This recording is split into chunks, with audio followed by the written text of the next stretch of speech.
Hello everyone, नमस्कार, welcome back to learn with Simran. I hope you all are doing well and staying safe. तो आज की video रहने वाली है BPCS 183 जो कि है आपका सब्जेक्ट इमोशनल इंटेलिजेंस।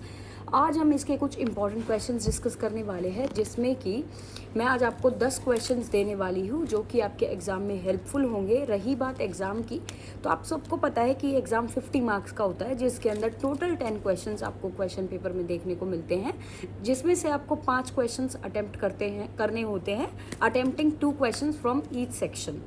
और आपका 50 मार्क्स का पेपर होता है, तो every question will be of 10 marks.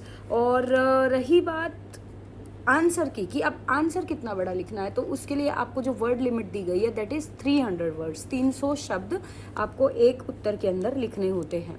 तो सबसे पहले क्वेश्चन की बात करते हैं। तो पहला क्वेश्चन आपका आता है व्हाट इज़ इमोशन, यानी कि संवेग क्या है। अब 10 मार्क्स का क्वेश्चन है, तो सिर्फ इतना सा तो नहीं पूछेगा, तो इसके अंदर सब पार्ट्स बनाए जा सकते हैं, जैसे कि संवेग क्या है, उसका स्वरूप बताइए, उसके प्रकार्य बताइए, और साथ साथ उसके घटक बताइए और उसके प्रकार बताइए। इस टाइप से आपका एक क्वेश्चन फ्रेम हो सकता है कि व्हाट इज़ इमोशन, उसके टाइप्स क्या है, उसके कंपोनेंट्स क्या हैं, और साथ में उसके फंक्शंस क्या हैं। इस तरीके से आपका एक क्वेश्चन बन सकता है। उसके बाद moving towards question number 2। Question 2 आपका आ जाता है कि इमोशन, थॉट और बिहेवियर के बीच में क्या इंटर रिलेशन है। अब इमोशन क्या हो गया हमारा, संवेग, थॉट हो गया आपका चिंतन, और बिहेवियर यानी कि आपका व्यवहार, की इन तीनों के बीच में क्या संबंध है, कि आप क्या सोचते हैं, आपका उसके बाद क्या चिंतन होता है, और उसके बाद क्या आपकी बिहेवियर, व्यवहार में आपके क्या आता है। तो इन तीनों चीज़ों का आपस में क्या इंटर रिलेशन, क्या संबंध है, इस तरीके से पूछा जा सकता है। उसके बाद इमोशन, मूड और फीलिंग के बीच में डिफरेंस पूछा जा सकता है, इंटर रिलेशन नहीं, कि भाई इनमें क्या डिफरेंस है, यानी कि क्या अंतर है किस किस के बीच में, आपके इमोशन यानी संवेग, मन स्थिति और भावना, इन तीनों के बीच में अंतर स्पष्ट कीजिए। इस तरीके से आपका सेकंड क्वेश्चन बन सकता है। फिर अगर तीसरे क्वेश्चन की बात करें, तो तीसरा क्वेश्चन आपका आ जाता है सांवेगिक बुद्धि को लेकर, यानी इमोशनल इंटेलिजेंस को लेकर के, कि इमोशनल इंटेलिजेंस या सांवेगिक बुद्धि से आपका क्या तात्पर्य है, आप उससे क्या समझते हैं, उसका अर्थ बताइए, साथ साथ उसका कॉन्सेप्ट बताइए, यानी उसका स्वरूप बताइए, उसके इंपॉर्टेंस क्या है, उसके बेनिफिट्स क्या है, कि उसके लाभ क्या हैं। अगर सांवेगिक बुद्धि है तो उसके क्या लाभ हैं, प्लस उसके अनुप्रयोग शैक्षणिक व्यवस्था में, यानी कि एजुकेशनल सेटिंग के अंदर, शैक्षणिक व्यवस्था के अंदर आपका जो EI है, इमोशनल इंटेलिजेंस जो है, उसका क्या इम्पोर्टेंस है, क्या एप्लीकेशन है, कैसे आप उसका प्रयोग कर सकते हैं। फिर उसके बाद आ जाता है कैन EI बी लर्नड, क्या आप सांवेगिक बुद्धि जो है उसको सीख सकते हैं, एक क्वेश्चन ही आता है। तो कुल मिलाकर के EI से इमोशनल इंटेलिजेंस अगर आपकी हेडिंग का एक क्वेश्चन बनता है, तो उसके सब पॉइंट्स ये आपसे पूछे जा सकते हैं। फिर आता है क्वेश्चन नंबर 4। क्वेश्चन नंबर 4 बनता है आपका सांवेगिक सक्षमताओं से, यानी कि इमोशनल कॉम्पिटेंसीज क्या होती हैं, है ना। What do you understand by emotional competencies, यानी कि सांवेगिक सक्षमता, इनके आपसे घटक भी पूछे जा सकते हैं आगे, कि भाई इसके कंपोनेंट भी बताओ, तो इसके कंपोनेंट हो जाएंगे जैसे सेल्फ अवेयरनेस हो गया, सेल्फ कंट्रोल हो गया, ये सारी चीज़ें इसके क्या हो जाते हैं, इसकी सक्षमता यानी इसके कॉम्पिटेंसीज हो जाते हैं। फिर मूविंग टुवर्ड्स क्वेश्चन नंबर 5।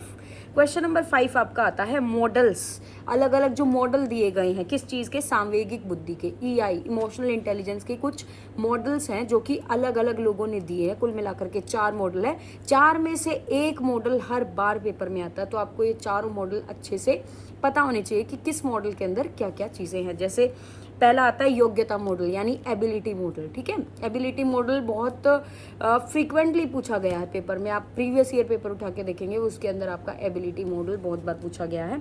फिर आता है विशेषक मॉडल, यानी कि ट्रेट मॉडल, ठीक है। ट्रेट मॉडल के बाद तीसरा आता है जिनोस मॉडल, जिनोस के बाद लास्ट जो मॉडल है आपका मिक्स्ड मॉडल। अब मिक्स्ड मॉडल के अंदर भी 2 हैं, एक जो बार ऑन मॉडल है वो काफ़ी इंपॉर्टेंट है, तो इसको आप ज़रूर से ज़रूर भी पढ़ के जाइएगा। फिर आपका आता है 6th क्वेश्चन। 6th क्वेश्चन आपका आता है स्ट्रैटेजीज टू डेवलप असर्टिवनेस, यानी मुखरता को मुखरता का विकास करने के लिए आप क्या क्या रणनीतियां अपना सकते हैं। पहला क्वेश्चन क्या बनेगा, मुखरता क्या होती है, आपको पता होना चाहिए। मुखरता कैसे विकसित करेंगे, उससे पहले मुखरता क्या है, वो क्यों ज़रूरी है, उसकी क्या विशेषताएं हैं, और अब मुखरता को विकसित करने के लिए, उसको डेवलप करने के लिए आपको क्या क्या स्ट्रेटजीज अपनानी पड़ेंगी, ये क्वेश्चन आपसे पूछा जा सकता है। फिर उसी के अंतर्गत आता है आपका सेल्फ कंट्रोल। सेल्फ कंट्रोल यानी कि आत्मनियंत्रण। आत्मनियंत्रण को विकसित करने की क्या क्या रणनीतियां होंगी, है ना, सेल्फ कंट्रोल की। फिर उसके बाद आ जाता है आपका सेल्फ रिगार्ड या सेल्फ एक्चुअलाइजेशन। इन दोनों में से एक 100% आएगा। और self regulation, self actualisation, self regulation, self regard and self control, ये 4 सेल्फ हैं। इनमें से एक शॉर्ट नोट में और एक पूरा 10 मार्क्स के क्वेश्चन में आपसे पूछा जा सकता है।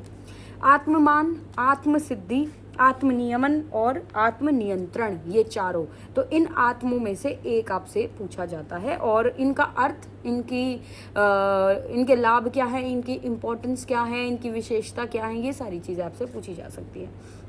क्वेश्चन नंबर 8 पर आ जाते हैं।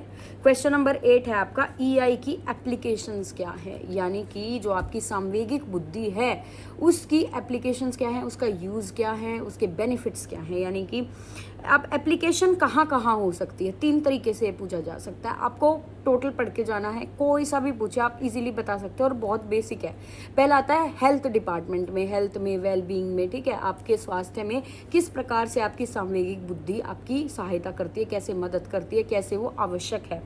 फिर दूसरा आ जाता है वर्क प्लेस, यानी कार्यस्थल पर उसका क्या प्रकार्य है, ठीक है। उसके बाद तीसरा आ जाता है आपका रिलेशनशिप्स या कॉन्फ्लिक्ट को मैनेज करने के अंदर, ठीक है, कोई लड़ाई होती है, कोई झगड़ा होता है, तो उनको लेकर के आप किस तरीके से सांवेगिक बुद्धि का प्रयोग करते हैं, ये आपसे पूछा जा सकता है। फिर 9th क्वेश्चन है मैस्लो, अब्राहम मैस्लो जो है उनकी एक थ्योरी है, ठीक है, जो है कि आवश्यकता पदानुक्रम, ठीक है, कि जो हमारी हायरार्की ऑफ नीड्स बोला जाता है इसको इंग्लिश में, हायरार्की ऑफ नीड्स यानी कि आवश्यकता का पदानुक्रम इन्होंने दिया था कि उसके अंदर भाई जो हमारी नीड्स हैं, आवश्यकताएं हैं, वो 5 लेवल पर है, किस किस प्रकार से। फूड सेफ्टी हो गया, फिर उसके बाद पानी हो गया, या कहाँ पे नींद हो गई, या कहाँ पे आत्मसिद्धि हो गई। तो इस तरीके से इन्होंने ये एक आवश्यकता का पदानुक्रम करके एक थ्योरी दी थी। तो ये थ्योरी की व्याख्या आपसे पूछी जा सकती है। फिर last question, 10th question, most important, सांवेगिक बुद्धि को विकसित करने के लिए अंत व्यक्तित्व पहलू के संबंधित रणनीति बताइए। यानी कि अगर आप अपनी सांवेगिक बुद्धि को डेवलप करना चाहते हैं, EI को डेवलप करना चाहते हैं, तो उसके अंदर आपके जो इंटरपर्सनल पहलू हैं, अंत व्यक्तित्व जो पहलू हैं, वो कैसे संबंधित है, कैसे वो इंटर रिलेटेड है, उसके लिए आप स्ट्रेटजीज बताइए। तो ये कुल 10 क्वेश्चन है। 10 क्वेश्चन से बाहर पेपर आपका बन ही नहीं सकता। इसके अंदर मैंने कोशिश की है कि पूरा सिलेबस कवर हो जाए। फिर एक क्वेश्चन जो शॉर्ट नोट में कई बार पूछा जाता है, EQ और IQ, बहुत कॉमन है कि EQ और IQ के अंदर क्या रिलेशन है, दोनों का क्या मीनिंग है, ये आपको पता होना चाहिए। और इसके अलावा तो कुछ ऐसा बचता नहीं है। अगर आप इतना करके जाते हैं तो पास तो आप 100% हो जाएंगे। प्लस अच्छे मार्क्स अगर लाने हैं तो आप कोशिश कीजिए कि सारी रिवीजन आप करके जाएं और अच्छे से अच्छे पेपर में लिखने की कोशिश करें। इसके बाद मिलते हैं नेक्स्ट वीडियो के अंदर। अगर आपको कोई टॉपिक समझना है या किसी और सब्जेक्ट पर ऐसी वीडियो चाहिए तो आप नीचे कमेंट सेक्शन में मेंशन कर सकते हैं। Thank you so much for watching this video.